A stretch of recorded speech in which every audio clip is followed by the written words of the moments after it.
किसी भी व्यक्ति के यदि मन की जानकारी लेनी हो तो उससे मत पूछो कुछ, उसको तो वैसे ही रहने दो। उसको ये देखो कि इसके मित्र कौन कौन हैं। जिस तरीके के मित्र होंगे वो वही उसी प्रकार का व्यक्ति होगा। दूसरा, उसकी जेब में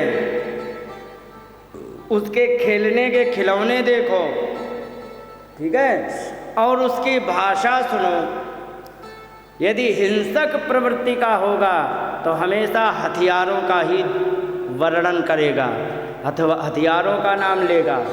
और अगर जो जुआरी शराबी कबाबी होगा तो वो वैसे ही शब्दों का इस्तेमाल करेगा। ये चीज़ को मैंने बहुत अच्छी तरह से मैंने स्वयं अनुभव किया है।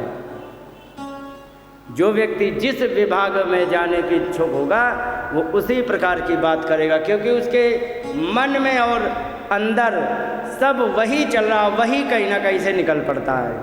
तो उसकी बातें सुने, उसके किन किन चीज़ों से खेलता है वो देखे, और कैसे कैसे मित्र हैं उसकी सारी पहचान 1 मिनट में हो जाती है। मैं एक बार फंस गया था। हाँ, मेरा एक मित्र था मनोज नाम का, गांव में, आज भी मित्र है। वो गया कानपुर में फौज की भर्ती के लिए, अपने जा कर के देने के लिए इंटरव्यू वगैरह, जो दौड़ वगैरह जो कुछ होती है।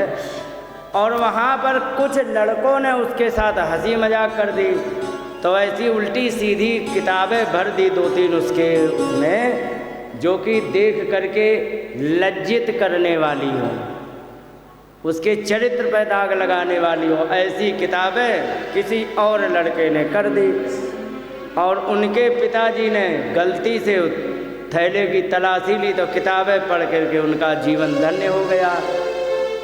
कहा कि ये बताओ ये किताबें किसकी है? अरे कुछ नहीं, हमारे एक दोस्त ने डाल दी, मेरा कोई लेना दे, मुझे तो पता भी नहीं क्या है।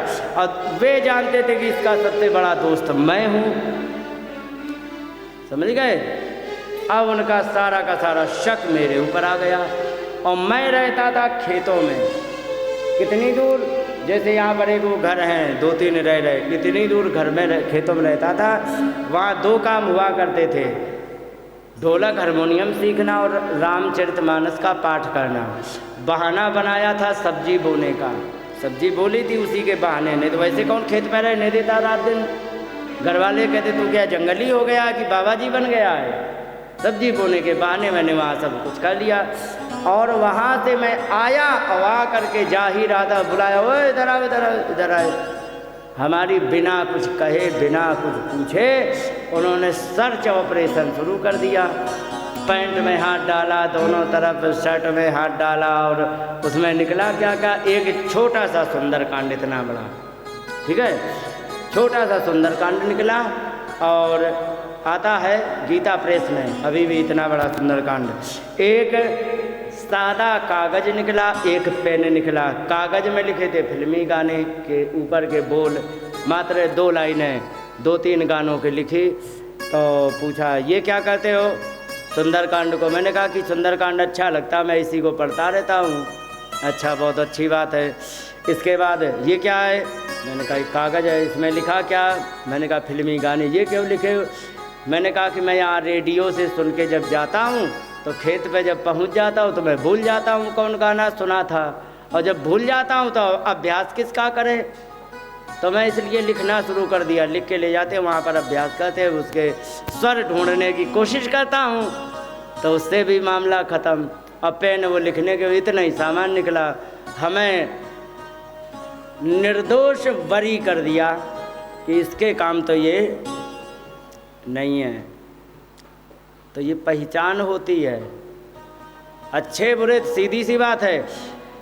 हर व्यक्ति अपने ही तरीके के जो उसके मन में चल रहा हो उसी चीज़ों का संग्रह करेगा, ठीक है। उन्हीं चीज़ों को वो अपने इस्तेमाल में लेगा और उन्हीं चीज़ों का वर्णन करेगा और वैसे ही दोस्त बनाएगा जो उसके बिल्कुल मन से मैच कर रहे हो। सच है कि नहीं? नहीं तो सच ये है कि जो दूसरी विपरीत विचारधारा वाले व्यक्ति को 7 दिन झेलना मुश्किल पड़ जाता है। मजाक नहीं कर रहा हूँ।